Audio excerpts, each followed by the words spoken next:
പിടിച്ച് തോക്കുന്നു. ലോകകപ്പ് ഫുട്ബോൾ കാണാൻ ഉറക്കമുളച്ച് കാത്തിരുന്ന യുവാക്കൾ നിരാശരായി. കളി തുടങ്ങും മുമ്പേ കറണ്ട് പോയി. പിന്നെ ഒന്നും നോക്കിയില്ല. എല്ലാവരും ചേർന്ന് KSEB ഓഫീസിലെത്തി ഉദ്യോഗസ്ഥന്റെ മുന്നിൽ മൊബൈൽ ഓണാക്കി വെച്ച് കളി കണ്ടു.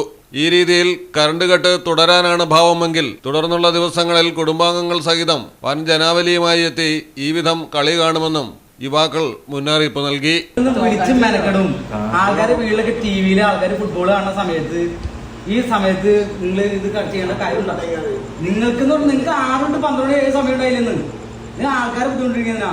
ഈ സമയത്ത് ഈ ലോഡ് ഷെഡിങ് ഏർപ്പെടുന്ന വലിയ കാര്യമുണ്ടോ? ഫോർവേഡ് ചെയ്യുന്ന കാര്യമുണ്ടോ? ഈ കേരളം മൊത്തത്തില് വേൾഡ് കപ്പ് കൊണ്ടിരിക്കല്ലേ? കേരളം മൊത്തത്തിൽ വേൾഡ് കപ്പ് കൊണ്ടിരിക്കുമ്പോൾ ആരെങ്കിലും ഈ മണ്ണ പരിപാടി കാണിക്കോ? ജൂലൈ വരെ മുഴുവൻ മനുഷ്യരും ഈ ഇതിന്റെ ഉള്ളിലല്ലേ നിൽക്കണേ, ഈ വേൾഡ് കപ്പിന്റെ ഉള്ളിൽ. ഞങ്ങൾ പ്രതിഷേധമായിട്ട് തന്നെ വന്നാ. നാളെ ഞങ്ങൾ വരും ഈ സമയത്ത്.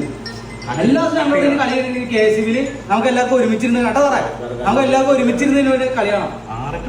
നോക്കും നാളെ പ്രൊജക്റ്റായിട്ട് ഞങ്ങൾ കളി മൊത്തത്തിൽ എല്ലാ കളിയും ഞങ്ങളുടെ നിന്ന് കാണും. പാവപ്പെട്ട സമയത്ത് ഞങ്ങളെ ബുദ്ധിമുട്ടിക്കാൻ വേണ്ടിട്ട് ഞങ്ങളുടെ പ്രൊജക്ടറും എല്ലാ പരിപാടിയും റെഡിയാക്കി മുഴുവൻ ആൾക്കാരും. എറണാകുളം കാഞ്ഞൂർ പുതിയിടത്താണ് സംഭവം. പുതിയിടം ഭാഗത്ത് സ്ഥിരം കറണ്ട് കട്ടാണ്. വേൾഡ് കപ്പ് സമയത്തെങ്കിലും കറണ്ട് ഓഫാക്കില്ലെന്നായിരുന്നു ഇവരുടെ ചിന്ത.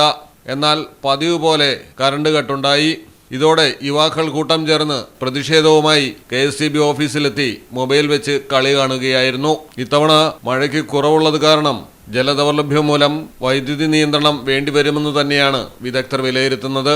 എന്നാൽ ലോകം മൊത്തം ഫുട്ബോളിന് പിന്നാലെയുള്ള ഈ സമയത്ത് ലോഡ് ഷെഡിംഗ് ഏർപ്പെടുത്തിയാൽ അത് വമ്പൻ പ്രതിഷേധത്തിന് കാരണമാകും. Malayalam television, Kochi.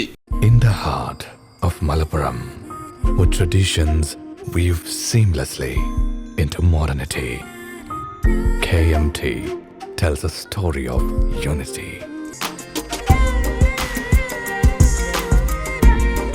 Redefining beauty, transforming generation. KMT Silks, Perinthalmanna and Kottakkal.